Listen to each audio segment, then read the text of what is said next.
Sup bro, this is video 2 of 3 rogue builds I'll be covering extensively this season, and this time it's Barrage and it's straight up blasting. It's exciting to see all the arrows dart across the screen, and if you weren't really paying attention, it's easy to mistake this for Angie's Barrage from last season with Poison and Beam on that bar. But it's not that, even though the playstyles are similar. Feel free to pretend if you would like. We roll with the Victimized key passive, as with Fist of Fate, Barrage has the most opportunity for big Victimized booms due to the sheer amount of arrows being casted. Single target has not been Barrage's strong point in the past, but Crux solves this issue by allowing pierced arrows to ricochet on and from the totem, scaling your opportunity for Victimized booms even further. Unlike some of the other setups, Barrage can be a little harder to get into, as sustaining energy without the correct innervation tempers and a low rolled Fist of Fate becomes a very difficult task until you pick up the Starless Skies Mythic Ring. Please be sure to check out the planner in the description below to make sure that you have everything set up straight. I've had a great time on this build so far, as it's just thrashing T4 content, and this is one of Rogue's best builds for this season.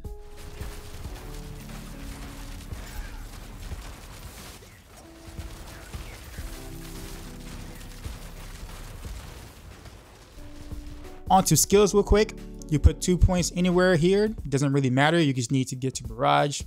So we take Barrage, go all the way to Improved Barrage. We take this for the vulnerable application, come down to the usual Sturdy and Siphoning Strikes, more toughness, Life Leech, of course. We take Shadow Step for the speed farming part of the build, so anytime that you're not like just bossing or you're not pushing or anything like that, you really should have Shadow Step instead, just to get around quicker. Otherwise, you would do cow traps and you would do methodical cow traps for the other tougher content. Then we take our normal buffs here: Unstable Elixir, Strict Attacks, Balestra, and then of course we have Dash for movement, and then we take Methodical Dash because we want more, well, dashes, right? Smoke Grenade goes in almost every build. It's just really good. You get the damage increase here, and then we take Countering to reduce the cooldown.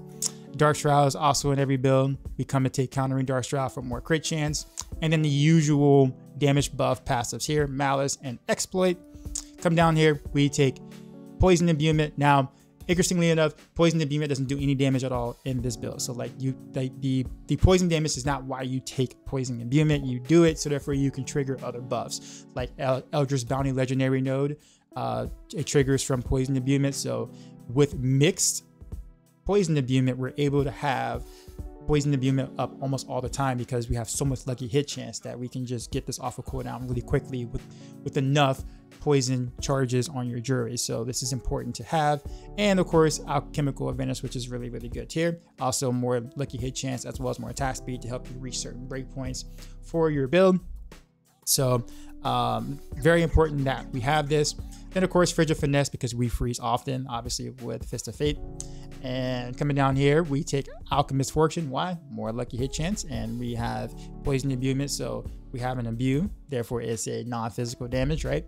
And we take Death Trap. Death Trap is different than, like, let's say what we did in Heartseeker. In the case where we're actually playing pretty up close, and you want to pull things around your Barrage and as well as your Crux totem as close as possible. So with that being said, Death Trap does a really good job of like just reeling everything in and giving you those massive Victimized explosions. So Death Trap is the winner here.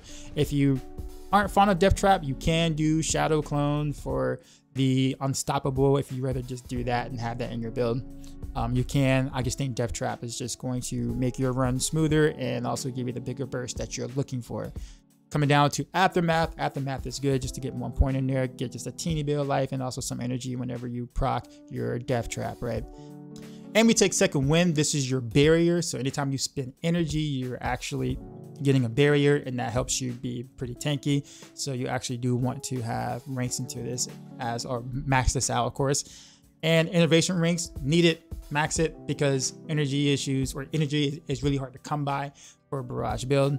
So max innovation out. And the star of the show, Victimize. And just like I said in my Heartseeker video, this has an internal cooldown of 0.5 seconds, but it backloads all of your damage. So even though if you don't see all the victimized procs happening all at one time, you see them only like once every or twice a second, you're still getting what the damage would have been had it been going off all the time because of the internal cooldown. But this is basically what makes the build tick, and so we build around vulnerable to maximize the damage output for this build.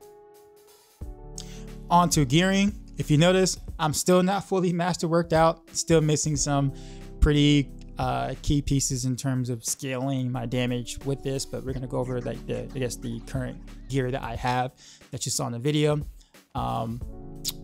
We got the Hair of Perdition. This is a obviously really good helm. I got lucky with the GA on the lucky hit chance. This is exactly what you want the GA on. You don't care about the core skills here because you're not doing the damage, as your victimized is doing the damage. So your actual barrage damage does not matter here, but the unique affix is really good. So you take it. Then we come down to Tyrio's Might. Tyrio's Might just makes things easier to cap your resistances as well as being able to cap your armor because you don't need to roll resistances anywhere. So Tyrio's Might is just, well, pretty much best in slot. Also makes it easy for you to survive because you are playing pretty close, so it's important.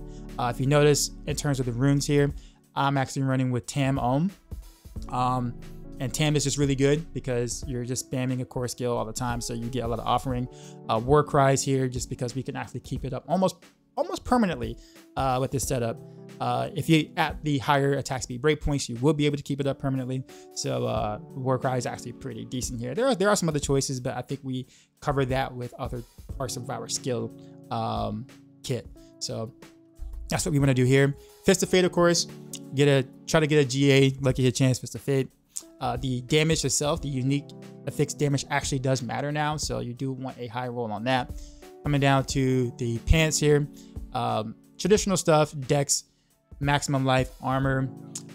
Crowd control duration is actually pretty nice here, but you can actually go second wind to also like increase your barrier life there too as well. I just had crowd control duration because it was better on Heartseeker, so I just kind of use the same pants basically. So but either or works there.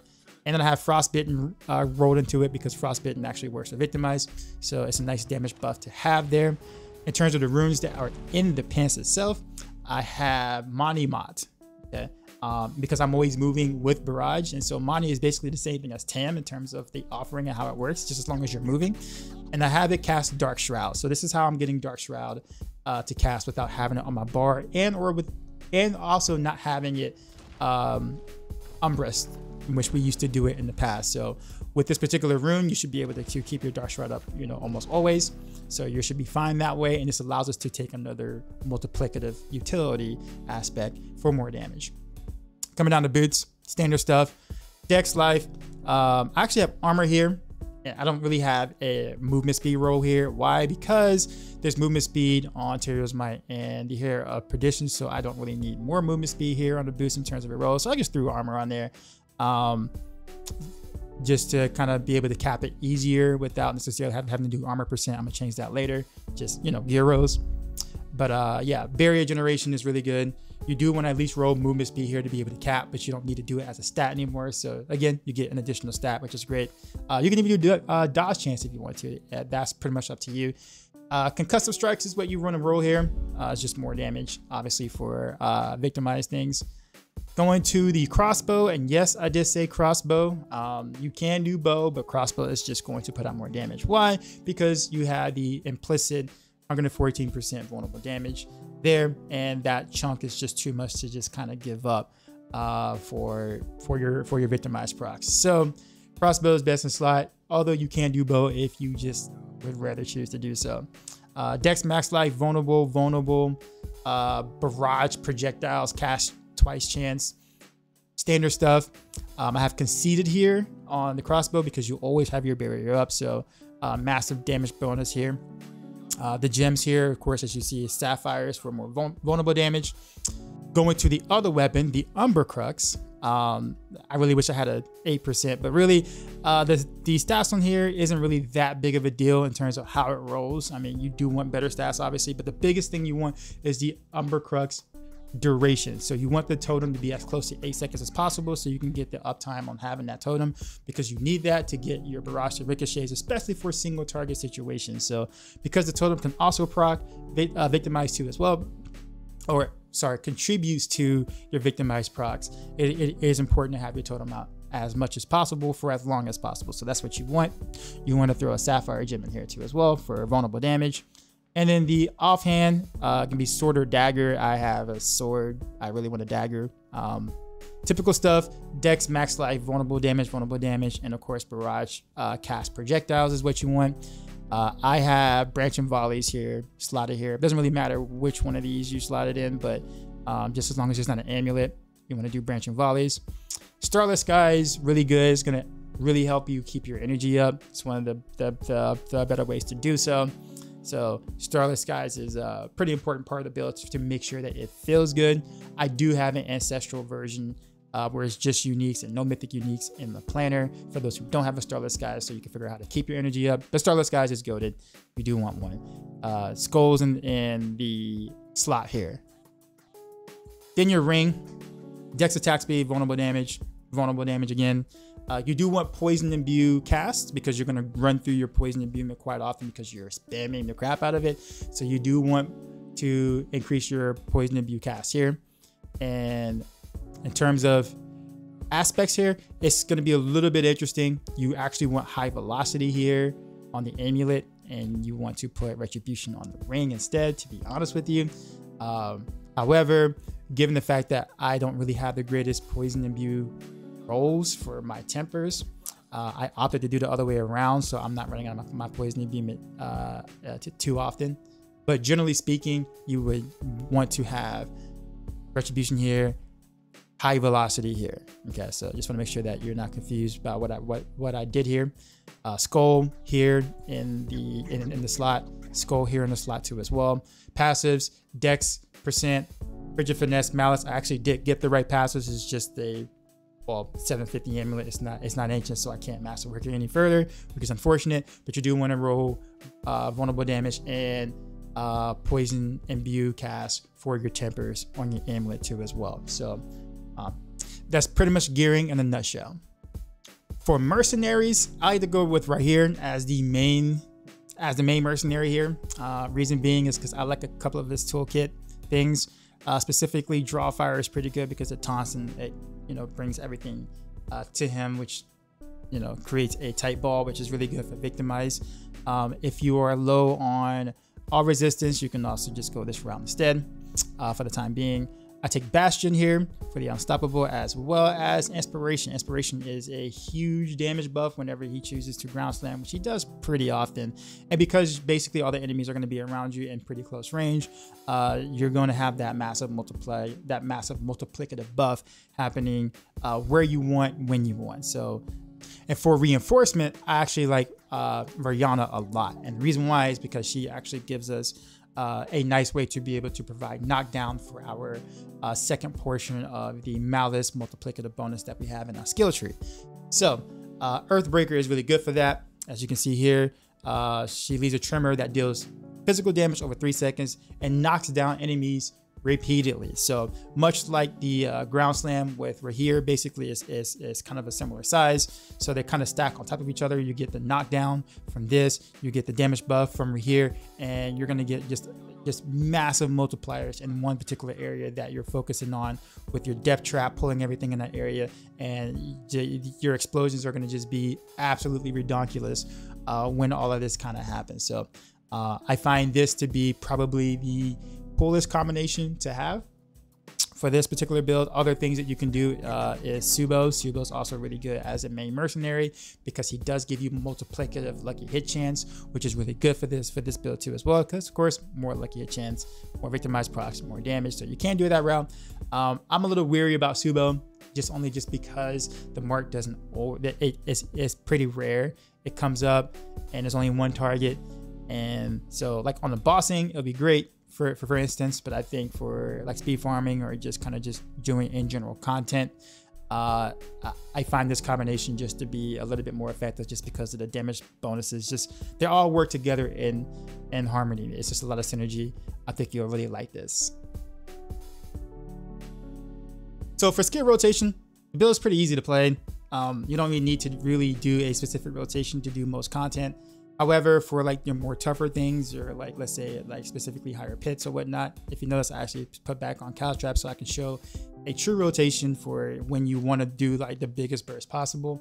Then there is an order that you do want to do that in. So obviously you'll come in and like you'll dash to a target or whatnot, and you want to cash your death trap. So death trap, caltraps, smoke grenade.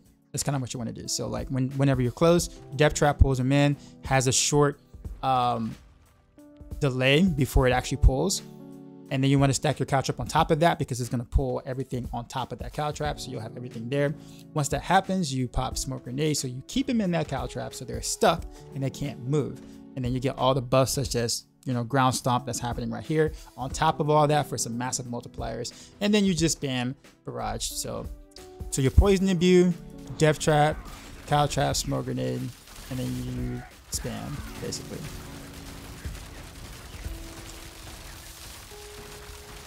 And that's kind of it. And of course, you also want to throw a potion in there too as well. So yeah, make sure you pop your potion for unstable elixirs.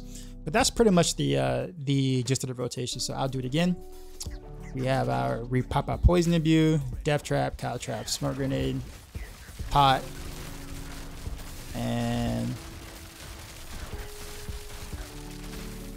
that's it. Like I said, most of the time you don't have to do that rotation, but that's just for the biggest, baddest guys, and to be able to get those like definitely over 1 billion, almost 2 billion crits that you will see with this build. So yep, that's it. And my most unfavorite thing to talk about in the video is Paragon. So I'm making this very quick. I'm gonna just tell you the glyphs we're using. Exploit, fluidity, canny, control, and devious. These are gonna be your top 5 glyphs that you're gonna be using with the build. Please refer to the planner for the actual Paragon boards and where they go. I haven't actually redid my Paragon board, so I kind of just have them. I have the boards out of order. I just kind of took what I could that was beneficial as I was leveling. But just a quick overview of what you will want. Eldritch Bounty board with Eldritch Bounty Legendary node, very important. You want Exploit Weakness board with the Exploit Weakness Legendary node, also very important. Cheap Shot on the Cheap Shot board, also very important. Coming down here to No Witness on the No Witness board, also very important. It's also very important to try to scale as much of your ultimate damage as you possibly can to be able to get a bigger bonus for No Witness. As you start to level up and get more Paragon points, you'll be able to kind of max this out a bit more later on, especially with your glyphs. And that's pretty much it. The only thing that is really crucial too as well, besides that, is making sure that your fluidity glyph or devious is in the correct board. So the reason why I say that is because both of these glyphs buffs your magic nodes. And so for a vulnerable base build like Victimize, you want to buff your vulnerable magic nodes around. So as you can see, like there is pretty chunkable size of vulnerable damage because I have fluidity slotted here. Fluidity or devious doesn't matter, they're both decks. So, and of course the opposite way around here too, right, where I have devious here and I want to try to buff the magic nodes to get the ultimate damage to be able to scale No Witness as much as I possibly can. So I got some work to do on this, definitely not finished, but that's the gist of Paragon boards. Like I said, check the planner for a more optimized version of this. Again, I just slapped these together just for the sake of it. But yeah, and that's Barrage. 2 video guides down, 1 more to go. Next is Rapid Fire coming up. So hope you guys enjoy Barrage, because Barrage is actually hella strong coming into the season. So definitely one of Rogue's top builds for sure. Hope you have fun with it. And as always, till next time.